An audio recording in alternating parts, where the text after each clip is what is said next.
comme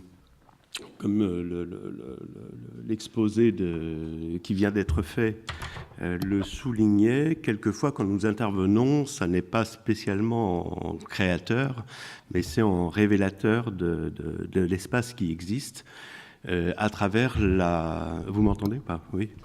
À travers la connaissance de son histoire. Ce projet de restauration de la place Stanislas, on l'a appelé restauration, le maire après a parlé de métamorphose, a été conduit vraiment par la méthodologie qu'on applique sur les monuments historiques. Moi, donc, je suis en charge, je suis architecte en chef des monuments historiques. J'étais à l'époque chargé de la Meurthe-et-Moselle. C'était avant la réforme de 2009, quand un monument historique classé était soumis à un projet de restauration. C'était l'architecte en chef qui s'en occupait, mais le contexte n'était pas si simple. C'est-à-dire que le maire de Nancy avait comme ambition de faire une grande, de recentrer l'intérêt du public sur Nancy, sur sa ville, à travers une révélation de son patrimoine du XVIIIe siècle. Alors c'est vrai que l'ensemble de la place Stanislas, de la place de la Carrière et de la place d'Alliance avait été inscrit sur la liste du patrimoine mondial par l'UNESCO. Donc c'était une consécration qui avait déjà quasiment une dizaine d'années, peut-être même un peu plus. Et le maire de Nancy, fort du succès de l'expérience qu'il avait conduite sur le patrimoine Art Nouveau de la ville de Nancy, avait souhaité faire un événement, créer un événement autour du patrimoine du XVIIIe siècle. Et ayant vu que cette place avait été livrée en 1755, il a voulu en fêter le 250e anniversaire, puisque ça venait à point nommé dans un calendrier général, dont le calendrier électoral d'ailleurs n'était pas absent. Et la grande ambition finalement du maire de Nancy était de rendre cet espace piéton, ce qui était un véritable défi, sachant que la ville de Nancy est composée autour de l'axe routier qui passe à travers la place Stanislas. Donc cette ambition n'était pas gagnée d'avance, et l'idée qu'avait le maire, qu'il m'a expliqué un jour alors que nous étions tous les deux, c'était de dire voilà, moi je vais annoncer aux Nancéens qu'on renouvelle le sol de la place Stanislas, comme ça on va obliger les voitures à emprunter un autre circuit dans la ville. Et si finalement tout le monde accepte ce nouveau circuit, on dira finalement on reste comme ça puisque ça fonctionne. Vous voyez, cet espace renouvelé nous permet de circuler autrement dans la ville et de restituer cet espace aux piétons. Le sol de la place, à ce moment-là, n'était pas classé. Il pensait confier le projet à ses services, puisque toute la voirie est traitée par les services de la ville. Il y a un service qui est fait pour ça, comme dans toutes les grandes villes. Et puis, il était un petit peu embarrassé sur la façon de conduire un projet, la direction régionale des affaires culturelles lui conseillant finalement de monter un concours et puis de monter un cahier des charges et de faire de l'événement, du concours, un des événements liés à son projet politique. Et puis, de fil en aiguille, on en est arrivé à la conclusion que les délais, les discussions, les hésitations ne permettaient plus de conduire ce concours. Donc l'idée est venue à ce moment-là de classer le sol de la place au titre des monuments historiques, ce qui évitait l'écueil du concours et de la sélection de la maîtrise d'œuvre. Le maire ayant en tête à ce moment-là de mettre derrière l'architecte en chef une équipe qui aurait permis à l'architecte en chef d'être la personne en représentation, mais que finalement conduite par une équipe sérieuse qui était les services de la ville, qui avait une certaine expérience en matière de traitement de la voirie. Alors, j'ai accepté ce deal, entre guillemets, évidemment en l'orientant très fortement, et l'équipe qui s'est construite a été de la nature suivante, c'est-à-dire que j'avais la mission de maîtrise d'œuvre, et les services de la ville étaient en quelque sorte mon bureau d'études.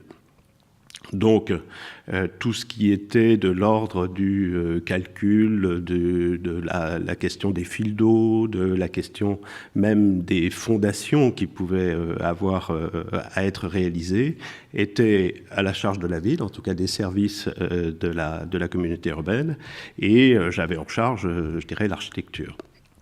Ayant en charge l'architecture, moi, j'ai pris ce projet-là comme un projet de restauration sur un monument historique. Et quand on restaure un monument historique, on n'a pas en premier lieu l'idée du projet, on a plutôt l'idée de la méthode. C'est-à-dire que notre mission sur un monument est plutôt de le révéler plutôt que de le transformer sur l'idée qu'on s'en faisait. Ce qui fait que dans les premières discussions que j'ai eues avec mon maître d'ouvrage, à la question comment voyez-vous cet espace, effectivement, je ne savais pas répondre. Je savais répondre sur la question quelle est votre méthode pour y parvenir, mais pas sur la question de est-ce que vous avez une vision sur l'espace. Donc, petit à petit, le dialogue s'est établi. Donc, je pense que le maître d'ouvrage a compris que j'avais besoin de mettre un pied devant l'autre, j'avais besoin de construire une méthode, et que cette méthode m'a conduit progressivement à l'établissement d'un projet. Mais le projet n'est pas né je dirais, de mon talent d'architecte, quoique il pouvait, enfin, en termes de, je dis ça sans fierté particulière, mais je veux dire, j'ai mis plus en avant ma capacité à construire une méthode d'analyse, sachant que chacun des éléments analysés était transformé en projet, une vocation de créateur intervenant dans un espace public. Et en ce sens, mon travail a été assez comparable à certains des aspects des projets qui ont été évoqués avant moi, sachant que j'ai essayé de m'effacer complètement au profit du monument que j'avais à révéler.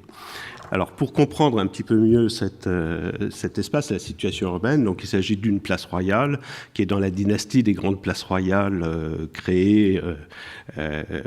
Bon, je ne vais pas refaire l'histoire, mais celle-là est plutôt sur le modèle des places royales créées par Jules Hardouin-Mansart. On est dans la dynastie finalement de la place royale de Paris, hein, qui est aujourd'hui, j'en perds le nom, enfin bref. Et avec cette architecture à la française, composée d'un niveau de soubassement avec cette architecture à bossage, avec des grandes arcades resserrées par des alettes donnant ses baies en plein cintre, un étage noble, un étage attique et une balustrade couronnée de pots à feu. Et cette place royale est créée dans un contexte politique particulier, et j'en finis là pour l'introduction. Stanislas a été nommé duc de Lorraine avec la bénédiction de Louis XV. Sa fille est mariée à Louis XV, et le contrat qui est passé permettra à Louis XV, donc au domaine royal, de récupérer la Lorraine à la mort du duc de Lorraine. Donc, c'est une espèce de duc en transit, un duché qui devient quasiment provisoire et qui n'est plus dans ce contexte guerrier entre le Saint-Empire romain germanique et le Royaume de France, puisque à terme, il fait partie du Royaume de France. Ce qui fait que toute la cagnotte, finalement, du duc de Lorraine peut être investie librement, notamment dans la ville, mais aussi dans quelques châteaux, sachant que, finalement, il n'a pas d'argent à investir pour défendre son territoire. Son territoire est désormais défendu par la couronne royale. Et ce qui lui permet d'investir, et en même temps, ce qui lui donne, je dirais, l'occasion, en tout cas, qui le motive à créer cette place royale à l'honneur de Louis XV. Alors, je ne sais pas comment je passe les images. Voilà. La situation est la suivante. On est dans la zone node édificandi, au pied du rempart. Alors, attendez, je vous montre la flèche. De ce côté-ci, on est dans la ville médiévale, avec cette grande place de la Carrière qui a été déjà augmentée dans la centaine d'années qui précèdent. Et de ce côté-ci, on est dans la ville neuve, créée au XVIe siècle, mais la place forte qui peut être défendue vraiment en cas de conflit est de ce côté-ci, du côté médiéval. Et nous avons encore existant d'ailleurs les bastions. Ce bastion-là existe encore, il y a un parking dessus aujourd'hui, et celui-là a laissé quelques vestiges dans le musée des Beaux-Arts qui s'est construit ici. Et finalement, la place Royale va s'implanter sur cet espace non édificandi. C'est un espace qui a une vocation militaire. Et vous verrez dans la configuration de la place elle-même, il faut ménager les angles de la place pour permettre le tir des canons qui permettrait de défendre cette place vis-à-vis d'un éventuel agresseur qui viendrait du côté de la Villeneuve. Sachant que ces prescriptions militaires sont données par la couronne royale, sont données par Paris, sont données par le roi de France. Et il y a toute une correspondance d'ailleurs sur la façon dont le duc de Lorraine négocie finalement la façon d'implanter cette place dans une zone qui est protégée par le roi.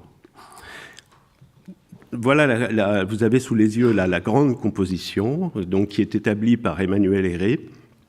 Emmanuel Héré, qui est donc l'architecte du duc de Lorraine, l'architecte de Stanislas, et qui vient dans la lignée des architectes nancéens, après Germain Boffrand qui est l'architecte du duc précédent, du duc Germain Boffrand, et qui est un architecte de grand talent, qui après d'ailleurs aura une carrière parisienne. Et quand Germain Boffrand intervient, il crée notamment, alors donc avant Stanislas, avant la création de cet espace tel qu'il apparaît sur ce plan, Germain Boffrand crée cet hôtel particulier, qui est l'hôtel de Beauvau-Craon, et introduit l'architecture moderne, finalement, de l'époque, à Nancy, avant qu'intervienne le duc Stanislas et qu'intervienne donc Emmanuel Héré, son architecte. Et quand Emmanuel Héré intervient, il met en place une typologie d'architecture qui est celle qu'on voit sur cette photo-là. Là, il s'agit d'un des pavillons de la place Stanislas, où on voit qu'il recopie très clairement ce qu'a déjà mis en place Germain Boffrand environ 50 ans auparavant. Et ce qui est amusant, je ne sais plus si j'ai une photographie qui le montre, mais c'est que je vous rappelle, cette image-là représente l'hôtel de Beauvau-Craon qui est ici. La grande composition que crée Emmanuel Héré, au-delà de la place Royale, c'est la régularisation de l'ensemble de la place de la Carrière, et donc il crée une très grande composition qui inclut la place de la Carrière, qui a déjà en fait sa forme avant qu'il n'intervienne. Mais quand il intervient, l'objet moderne, c'est la place Royale, avec des pavillons qui sont créés sur cette typologie d'architecture. Et l'hôtel de Beauvau-Craon qui est ici, qui préexiste à son intervention, il en modifie la façade pour y implanter des toitures. Donc aujourd'hui, cet hôtel existe toujours, mais si vous le voyez en photo, je ne sais plus si j'en ai là, vous verrez qu'il a des toitures pour le rendre un petit peu désuet, un petit peu passé par rapport à l'architecture moderne qu'il apporte, lui, par la composition de la place Royale qui est là. Alors, dans cette grande composition, on a ce qu'on appelle les basses faces, des bâtiments qui sont proches donc, de la fortification ancienne et qui sont de hauteur plus basse, toujours pareil, pour permettre la défense de la place forte et le passage des boulets de canon au-dessus des bâtiments pour éventuellement protéger la place. Dans les angles, on a des grilles de la même façon pour permettre les tirs croisés venant des bastions. Et dans cette grande composition est également projeté et construit partiellement, pas tout à fait sur ce modèle-là, mais presque, un palais, le palais du gouvernement. Et derrière ce palais se situe un grand jardin qui existe encore aujourd'hui, mais qui n'a plus exactement ce plan-là. Et en pendant de ce grand palais est construit l'hôtel de ville, qui compose la grande façade de cette place Royale. Et ce qui est intéressant de voir, c'est qu'à l'arrière de l'hôtel de ville est construit son escalier hors œuvre, et qu'au fond de son escalier hors œuvre, et composer un décor qui vient faire écho au jardin qui se situe à l'arrière du palais du gouvernement. Je rappelle parce que je trouve que c'est une idée extrêmement belle, très classique de la composition. Donc vous avez ce jardin qui est un vrai jardin, et à l'arrière de l'hôtel de ville, vous avez un faux jardin qui lui est, excusez-moi, et donc composé et redessiné comme ça en décor fin dans cet escalier construit hors œuvre, donc à l'arrière finalement du bâtiment de l'hôtel de ville. Donc j'arrive rapidement à la composition de cette place royale, qui deviendra place Stanislas après la Révolution, après qu'on ait supprimé la statue de Louis XV, et qui, au moment où André Rossineau, donc le maire, est en charge au moment où il est élu, en réalité, il m'explique que sous ses yeux, sous ses fenêtres, parce que son bureau est ici, il y a une place qui a été composée selon un quadrillage, ce quadrillage correspondant à une trame de 5 mètres, cette trame de 5 mètres correspondant en fait à du stationnement. Et cette place est en fait un parking, et il m'explique que son premier acte de maire, c'est que finalement, de retirer les voitures, alors évidemment en laissant cette trame de parking composant la place, mais c'est son premier acte politique, c'est finalement de supprimer les voitures de cette place qui est la place de l'hôtel de ville, qui est la place principale de la ville, qui accueille toutes les manifestations importantes. C'est là que Saint-Nicolas donne les clés de la ville au maire au moment des festivités qui précèdent Noël, etc. Enfin, c'est un lieu extrêmement symbolique, extrêmement fort de la vie de Nancy. Et donc tout l'enjeu politique du projet que souhaite le maire de Nancy, et de son équipe bien sûr, est donc de rendre cet espace piéton, bien que ce soit un grand carrefour.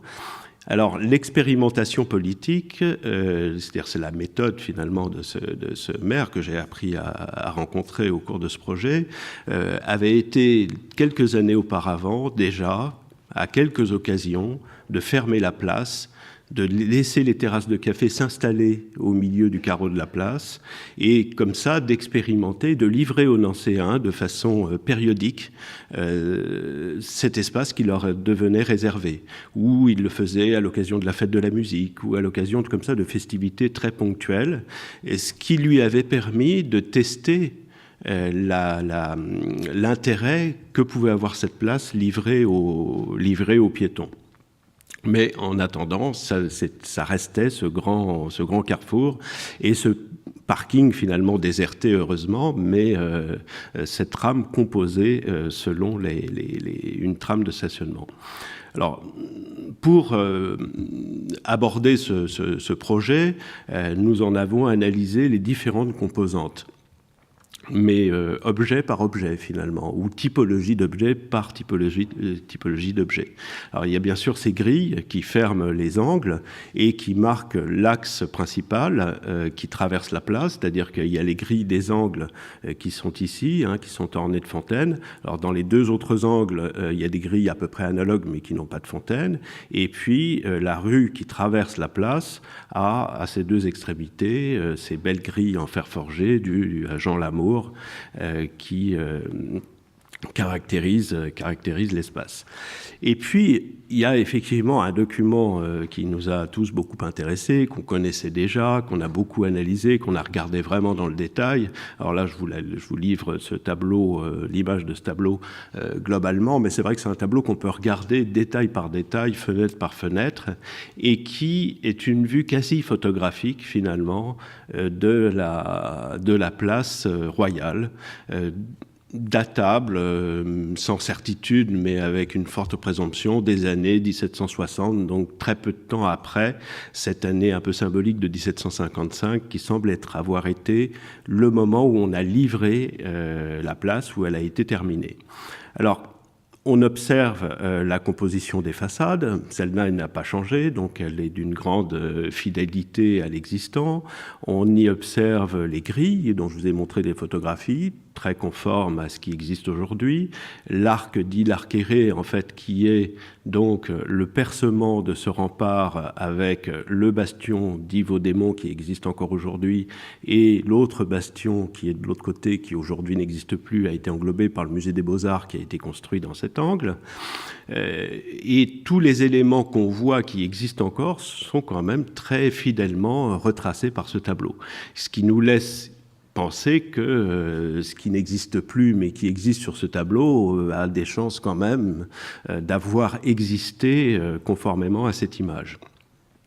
La statue de Louis XV, alors on la voit ici très nettement, alors c'est un Louis XV doré à la feuille avec des vertus qui y sont accolées, également dorées, et selon la tradition de l'époque, cernée par une grille qui sacralise la statue, c'est-à-dire qu'on ne peut pas l'approcher, elle est sacralisée par la présence de cette grille, mais finalement cette statue de Louis XV, on la connaît aussi par un modèle qui existe encore et par un certain nombre de gravures qui la décrivent selon plusieurs angles et qui permettent encore une fois de faire le lien avec la représentation du tableau et d'avoir une quasi-certitude que la façon dont elle est représentée sur le tableau est relativement fidèle à une réalité qui a existé. La grille, enfin, je passe les détails de l'histoire, enfin, ça peut être considéré comme des détails, mais la Révolution fait en sorte que la statue de Louis XV est démolie, il n'en reste rien. La grille, effectivement, l'espèce de table de communion qui en fait le tour, disparaît également. Le socle reste orphelin pendant de nombreuses années, et dans les années 1860, au moment de la Restauration, on décide de remettre quelque chose sur le socle, et c'est finalement Stanislas qui est choisi et qui est posé là, qui est toujours d'ailleurs là, et qui donne aujourd'hui son nom à la place. Et l'analyse que nous avons faite, l'observation fine que nous avons faite de cet ensemble, nous convainc que le socle est le socle qui a porté la statue de Louis XV, si ce n'est que les tables qui sont apposées aux quatre faces du socle ont été renouvelées, bien sûr, pour l'actualiser, puisqu'il ne s'agit plus de commenter la présence de Louis XV, mais celle de Stanislas. Il nous semble également que l'emmarchement est assez proche de celui d'origine, même si on a pu comprendre que certaines modifications y avaient été apportées. Et puis la grille, bien sûr, a été créée au moment où on a mis en place Stanislas. Donc notre analyse commence, c'est-à-dire qu'on est vraiment sur les éléments et on les regarde les uns après les autres pour comprendre entre ce qu'on connaît, c'est-à-dire ça c'est l'image du XVIIIe siècle, ça c'est le dessin du stock de Stanislas rapporté à son état actuel qu'on a relevé également et qu'on voit ici, on arrive à comprendre quelles sont les modifications qui ont pu être apportées à ce socle, et on comprend notamment, pour rejoindre la question du nivellement, qui effectivement était une question qui nous a beaucoup intéressés, que finalement, entre l'état 18e et l'état dit actuel, enfin en tout cas avant qu'on intervienne, a fait qu'on a rajouté une marche. C'est-à-dire que le fait d'avoir rendu le sol de la place horizontal a fait supprimer une marche à l'emmarchement du socle de la statue, parce qu'on a perdu le côté, alors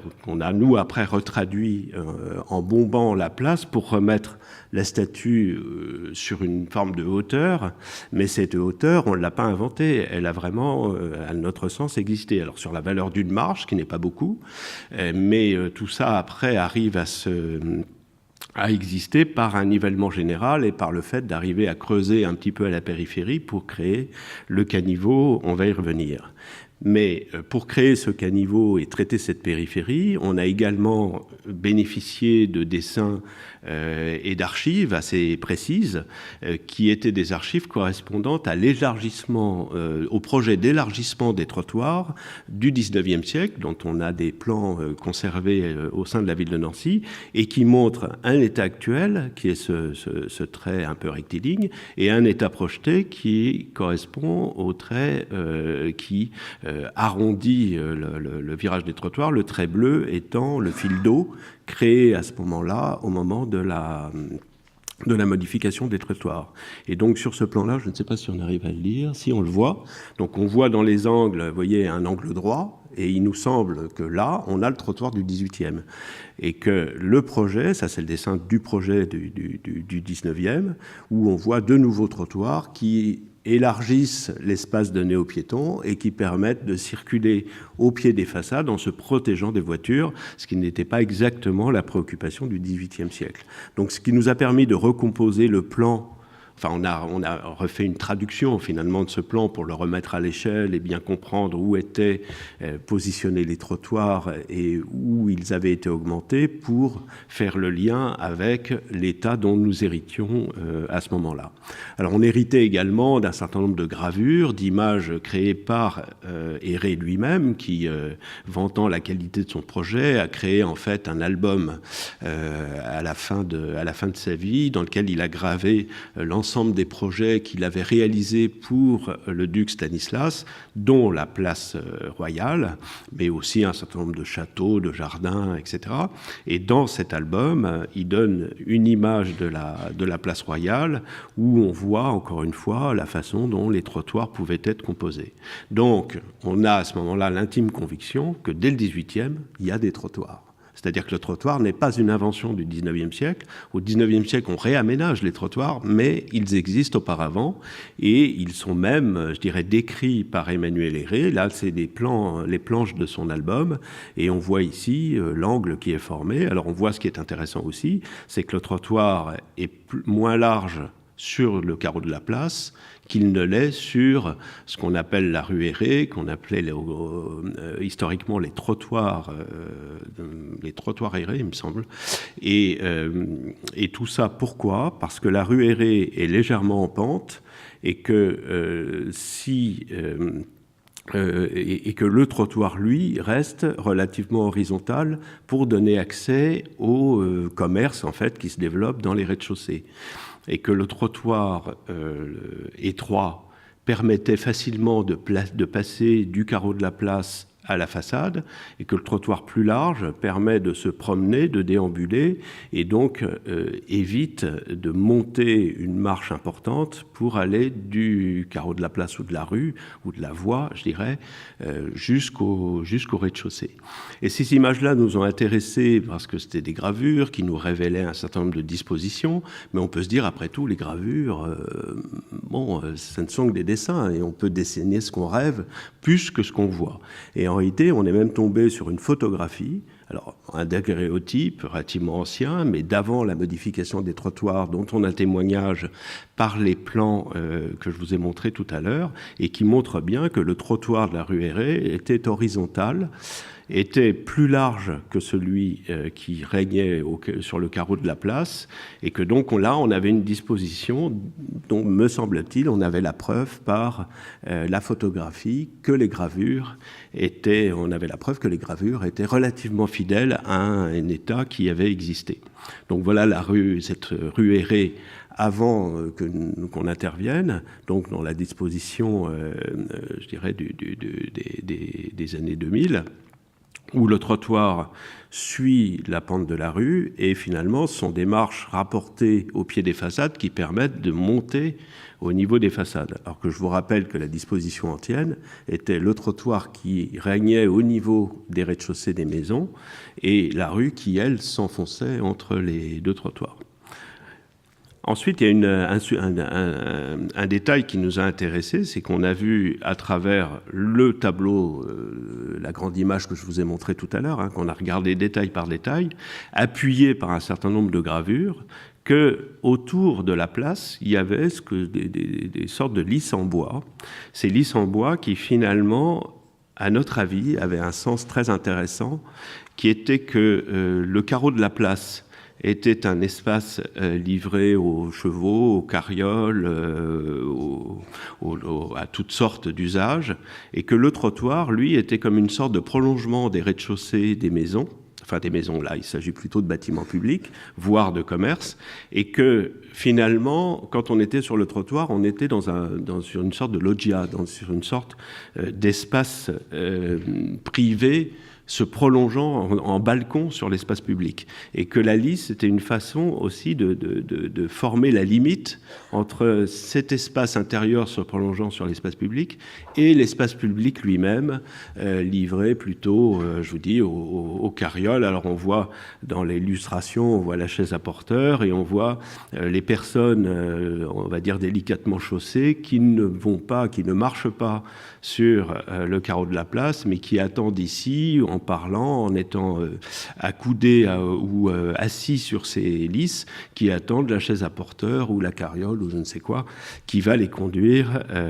ailleurs. Et vous avez sur ces deux images qui sont en dessous des détails de ce tableau du XVIIIe siècle que je vous ai montré tout à l'heure et qui appuie, qui confirme cette disposition, donc qui nous a beaucoup intéressés, parce que là on est encore simplement dans l'étude de ce qu'est cette place, de la façon dont elle a été transformée jusqu'à nos jours, et donc on est dans l'énumération des outils qui vont être ceux qui nous permettront d'établir un projet.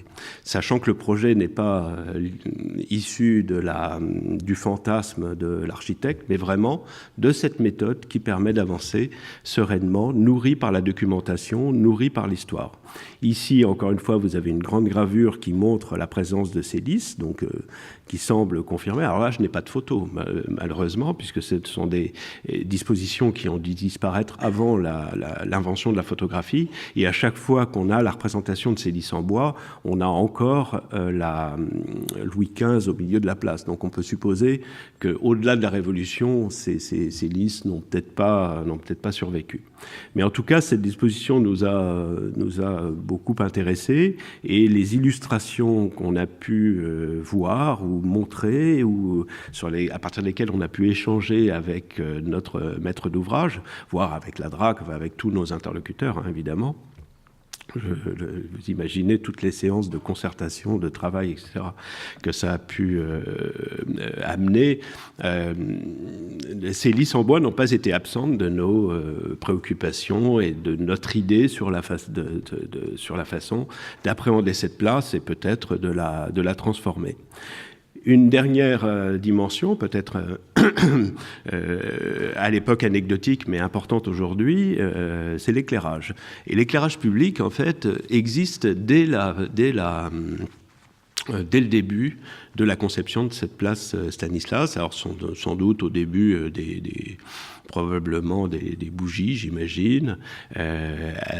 C'est ensuite transformé avec des alimentations au gaz, et puis je pense que l'électricité arrive à un moment ou à un autre, c'est certain. Et par la suite, excusez-moi, je saute une étape. Dans un premier temps, ces lanternes n'existent que sur les grilles, donc formalisent les entrées sur la place, et ponctuellement sur les façades, mais de façon très ponctuelle. Il y a très peu de lanternes finalement. Et puis, au fur et à mesure des époques, j'ai du mal à le situer de façon très précise, parce que je pense qu'il y a plusieurs générations, arrivent des candélabres qui viennent former une deuxième couronne, finalement, pour cerner la place. Et puis, après, conduits sans doute par des ingénieurs lumière très érudits, ou je ne sais quoi, enfin très forts dans leur métier, il y a des tas d'éclairages qui avaient été mis en place et qui... comme ça, mettez en valeur l'architecture. Alors, mettez en valeur, nous, on a du coup eu un regard un petit peu critique sur ces mises en valeur, sachant que, vous voyez, sur une image comme celle-ci, l'éclairage crée une espèce de gable sur un arc en plein cintre, et finalement, il nous semblait que cet éclairage n'était pas vraiment au service de l'architecture, mais plutôt d'une création de lumière pour que la place soit bien claire. Alors, pour revenir, pour faire écho à l'exposé qui m'a précédé, c'est vrai que nous, on était dans une position un petit peu, quelque part confortable, parce qu'on n'était pas mis en concurrence, mais quelque part précaire, parce qu'on ne faisait pas confiance. C'est-à-dire que on était la solution politique pour le maire pour aboutir à un projet dans un délai relativement court, mais en même temps, c'était un enjeu tellement important pour les édiles politiques que il ne pouvait pas se permettre de rater quoi que ce soit. Donc, on a eu des équipes derrière nous qui étaient là pour nous conseiller, en fait, et pour nous donner, bien sûr, de mauvais conseils. Donc, il fallait arriver à faire la part des choses entre les mauvais conseils et là où on pouvait apporter, en toute simplicité, finalement, quelque chose d'intéressant pour ce travail. Et notamment pour la mise en lumière, on y reviendra certainement. On m'avait mis derrière moi quelqu'un de grande expérience et qui voulait absolument faire de la lumière. Et finalement, à titre d'anecdote, je le cite quand même parce que c'était, pour nous, ça a été un pas très important. C'est que pour arriver à contrôler la lumière sur la place Stanislas, il a fallu, ou en tout cas j'ai obtenu, mais c'était l'enjeu politique aussi de ce projet qui m'a permis de le faire, j'ai obtenu de baisser le niveau de lumière de l'ensemble de l'environnement. Parce qu'en fait, le problème de la lumière, c'est, les peintres connaissent bien ça, c'est il faut de l'ombre pour faire de la lumière. C'est-à-dire que si on surajoute la lumière à la lumière, on se retrouve avec une espèce de surexposition qui tue la qualité de la lumière. Et donc, à mon sens, c'est encore comme ça que j'essaie de travailler, pour obtenir une bonne qualité de luminosité et de lumière, il faut plutôt baisser le niveau de la luminosité. Alors à ce moment-là, on s'affronte à d'autres problèmes qui sont les problèmes des normes, les problèmes de la sécurité, le problème du respect des handicaps et de tout ce qu'on doit à nos concitoyens. Bon, à nous de trouver les bons équilibres. Mais quand on est au milieu d'un espace public comme ça, on n'est pas non plus dans un bloc opératoire, et je crois qu'il faut arriver à convaincre que c'est un équilibre général auquel il faut parvenir. Mais ça, mes confrères qui ont été confrontés à ce type de problème le savent bien. Mais c'est vrai que j'avoue que là, j'ai eu une certaine facilité finalement à obtenir quelque chose, parce que l'enjeu politique était tellement important que qu'on m'a écouté. Voilà, on a été obligé quelque part de m'écouter. Alors maintenant, il fallait que je fasse la preuve de l'ensemble de ce que je pouvais proposer.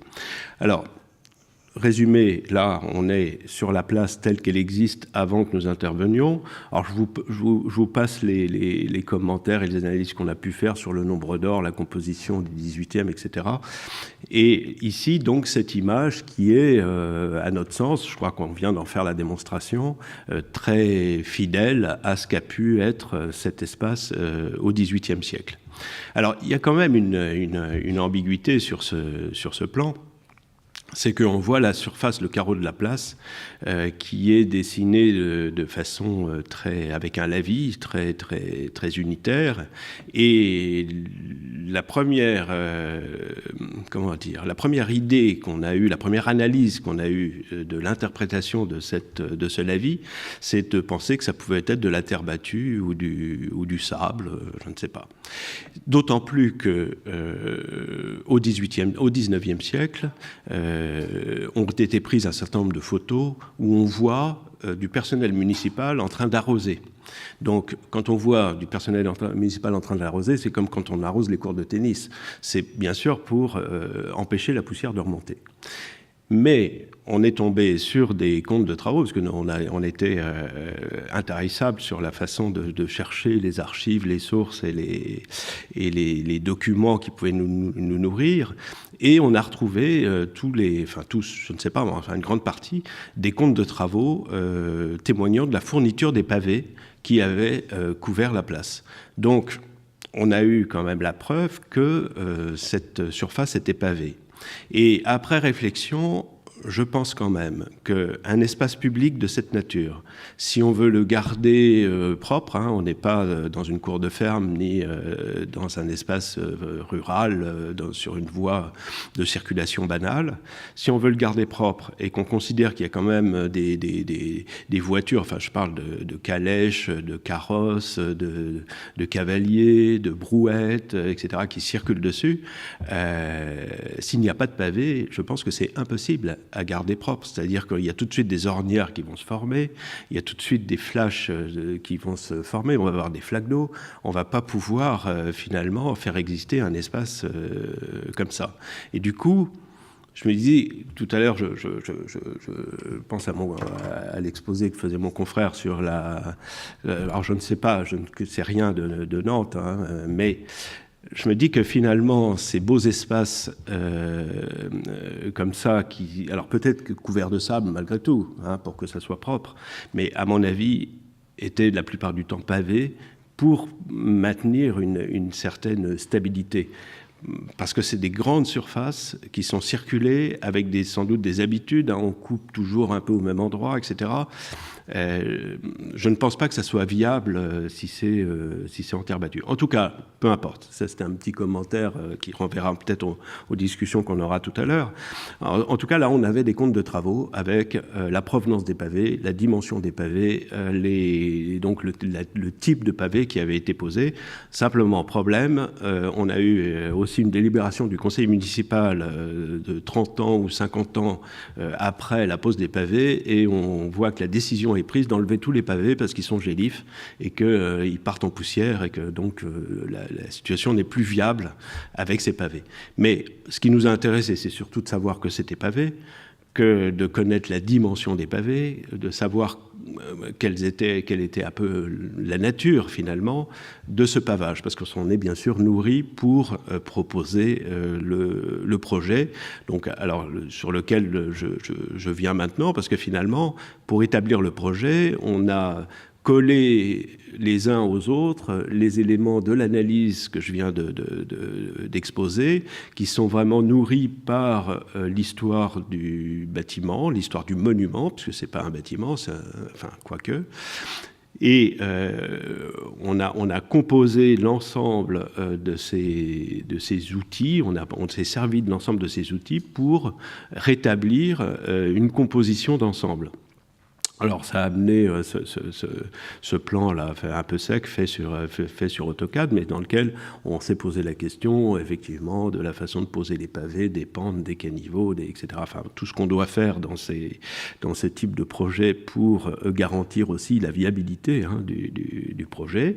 Et on a, du coup, regardé, encore une fois, les éléments les uns après les autres. Donc, je regarde la statue, l'état 18e, l'état 19e, une des images produites par Emmanuel Héré dans son album, qui correspond pas à ce qu'il a réalisé, mais qui nous a intéressés parce que finalement, le maire trouvait que c'était sympathique de voir des étudiants assis sur les marches en contrebas de la statue, et voyait d'un mauvais œil qu'on vienne remettre une grille pour interdire l'approche de la statue. Donc le projet aura été finalement celui qui est esquissé sur ce croquis, dans lequel on cerne avec quelques bornes ce qui était l'espace sacré de l'approche de la statue, mais on laisse l'accès libre à la statue, tout en rétablissant les 3 degrés d'origine, ce qui va nous permettre de retrouver la forme bombée de la place, qui est intraduisible en image. Donc ça, je n'en ai pas d'image, mais c'est très perceptible quand on est sur place, et qui permet de remettre la statue sur un point haut, alors qu'on est sur un espace, sur une surface parfaitement plane.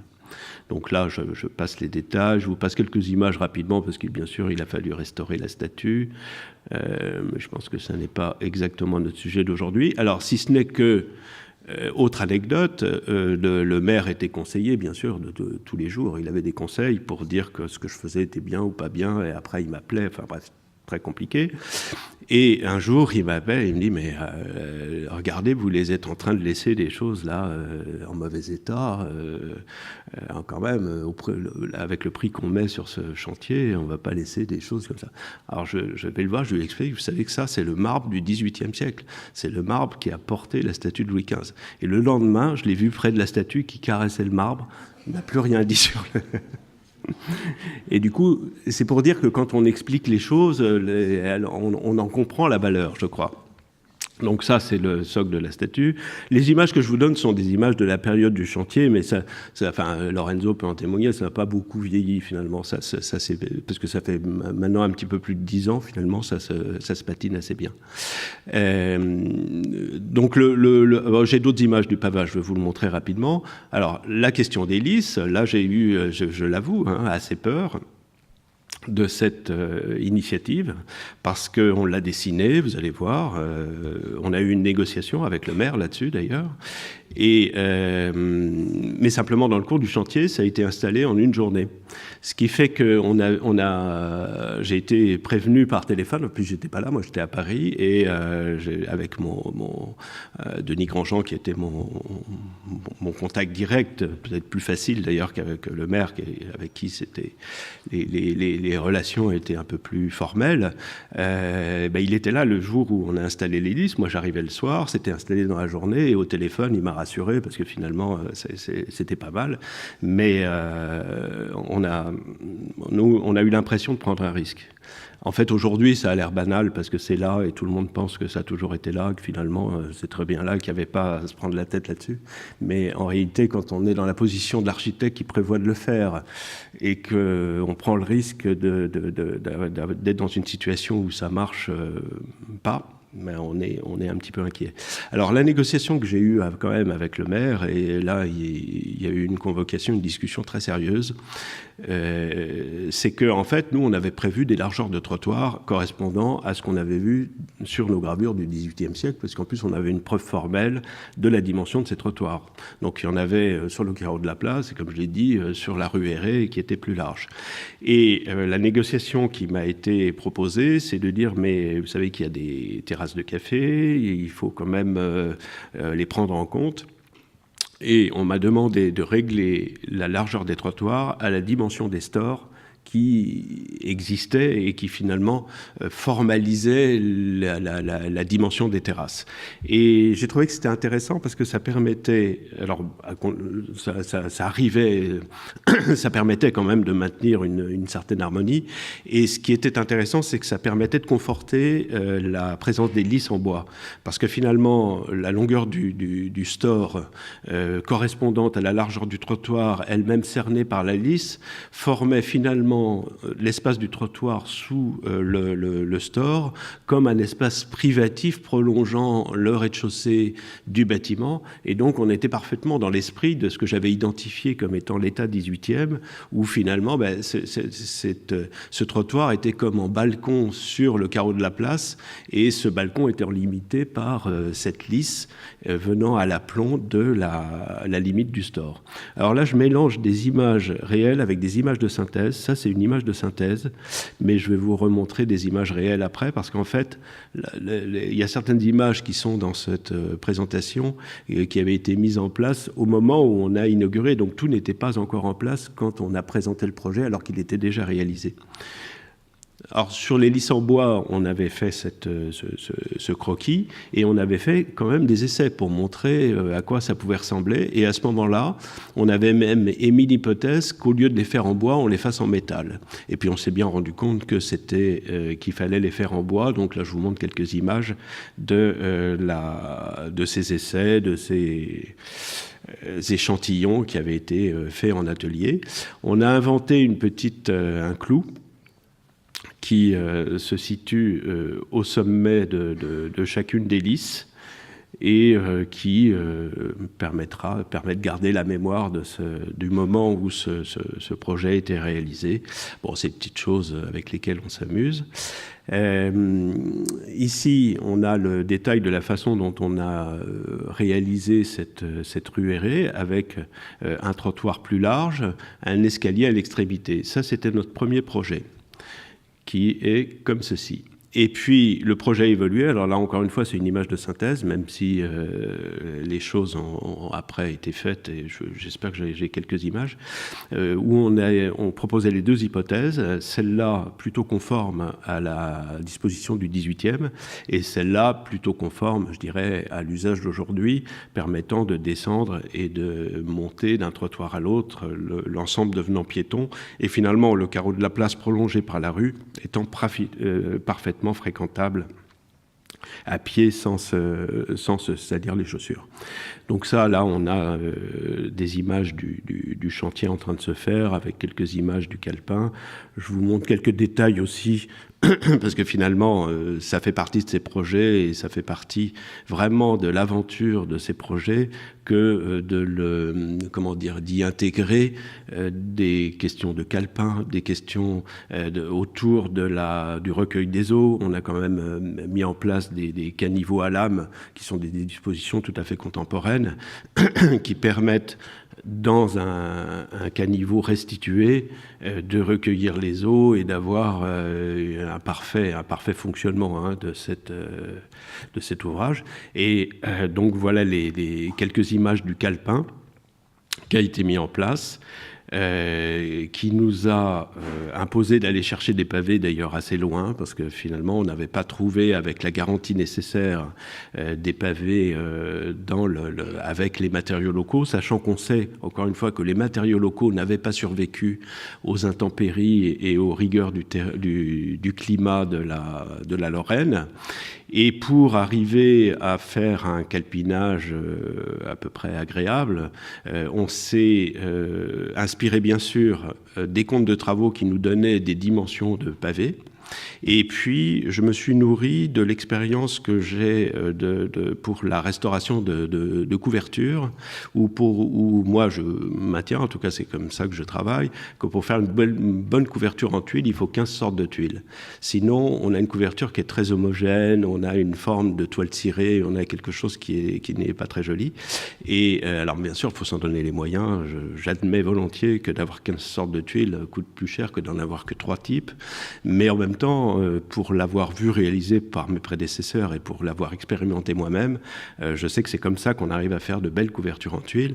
Et pour faire le carreau de la place de Stanislas, on a procédé de la sorte, c'est-à-dire qu'on mixe différents formats, on le voit ici, différentes textures et différentes couleurs. Et comme ça, on arrive à une quinzaine à peu près de types de pavés. Et il faut que dans un format donné, finalement, mais ça c'est comme pour c'est comme l'indication qu'on donne aux couvreurs au moment où il faut une couverture, c'est qu'ils prennent les pavés sans y réfléchir et qu'ils les mettent comme ça vient, parce qu'on n'est pas un noir, un jaune, un bleu, etc., dans une régularité qui serait un petit peu caricaturale. Alors je vous passe les détails. Et puis, donc, l'image finale de la place est celle-là. Cette image est relativement ancienne, mais elle est assez conforme, je crois, à ce qui a lieu aujourd'hui. Alors, 2 mots autour de la lumière quand même. C'est-à-dire qu'on a donc cette place royale dont la statue royale est l'objet principal. Donc la place est l'écrin de la statue, puisque c'est un acte politique fort du duc Stanislas envers le roi de France, et donc il honore le roi de France et il fait un espace urbain, la place étant l'écrin de la statue qui met en valeur. Donc on a au centre la statue. À la périphérie de la statue, on a cette grille qui empêche de l'approcher. Alors là, qu'on a, nous, traduit avec la présence des pavés. Et finalement, les bâtiments qui font le tour. Dans les bâtiments qui font le tour, il y a une ligne à peu près continue qui est celle des balcons, qui sont des grilles en fer forgé rehaussées de dorure. Et puis, au XIXe siècle, arrivent des candélabres, donc vous voyez ici la présence, qui ponctue la périphérie de la place. Du coup, ce qui m'a intéressé, c'est dans la mise en lumière de la place, alors je crois que j'ai quelques images, je vais vous la montrer, c'est de considérer finalement qu'avec des densités d'éclairage contrôlées, on était dans cette expression, c'est-à-dire les façades sont éclairées, mais pas trop. Les balcons ont une lumière irisée qui permet à cette couronne de dorure de venir flotter un petit peu et faire une ceinture symbolique. Les candélabres forment une couronne supplémentaire et au milieu jaillit la statue avec sa lumière un petit peu plus forte, on va dire, en tout cas, pour être le point symbolique de la place. Et au-delà de la lumière, ce qu'on a fait exister, et finalement, j'en mesurais pas bien les conséquences, mais je pense que c'était très important de le faire, c'est effectivement ce bombement général de la place qui fait que la statue reste au centre de la place. Donc, par rapport à ce que disait Lorenzo Diaz tout à l'heure, en réalité, c'est vrai que notre travail, c'est un travail, on va dire, de restitution, quelque part. Mais à mon sens, c'est beaucoup plus un travail d'analyse et de révélation de choses qui étaient déjà là. C'est-à-dire que moi, mon ambition sur ce projet, ça aura été vraiment de révéler le monument qui m'était confié. Alors, sur les lanternes, petite anecdote, donc on a retrouvé le modèle des lanternes du début du 19e siècle qui avait été un petit peu altéré au fur et à mesure du temps. On a mis en place aussi des vitres sur ces lanternes. Enfin, c'est pas l'image, je ne commande pas l'image là, mais des vitres sur ces lanternes qui sont chanfreinés sur les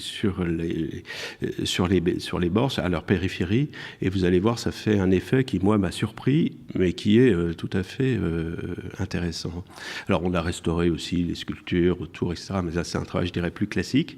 Et après, c'est vrai que par rapport à ce que disait Lorenzo Diaz tout à l'heure, moi, c'est la première fois que j'ai connu, quelque part, un succès populaire. C'est-à-dire que c'est la première fois, et peut-être la seule d'ailleurs, que je connaîtrais dans mon existence, où travaillant sur un monument historique, j'ai fait plaisir à tout le monde. Et ça, c'est extrêmement rare dans nos métiers. Et alors voilà, pour finir, une image avec la lumière. Alors cette image est un peu exagérée, c'est-à-dire qu'elle est un petit peu surexposée. Mais on voit l'effet que donnent les candélabres, ce qui nous a beaucoup surpris, parce que finalement, quand on se promène sur la place la nuit, on voit comme des étoiles de lumière qui se projettent sur le sol et qui sont liées simplement au fait qu'on ait chanfreiné les vitres les vitres de ces lanternes. Mais l'image qu'on voit là n'est pas tout à fait réelle, puisque c'est un peu contraire à ce que j'ai dit tout à l'heure. C'est-à-dire que là, on a l'impression vraiment que c'est que la lumière réelle liée aux éclairages est surexposée, alors que en réalité, vraiment, le travail qu'on a fait, c'était vraiment de faire en sorte que les façades aient leur propre lumière, que les candélabres viennent en faire le tour et que la statue soit éclairée au milieu. Voilà, je vous remercie. J'étais un peu long, je ne me rends pas compte.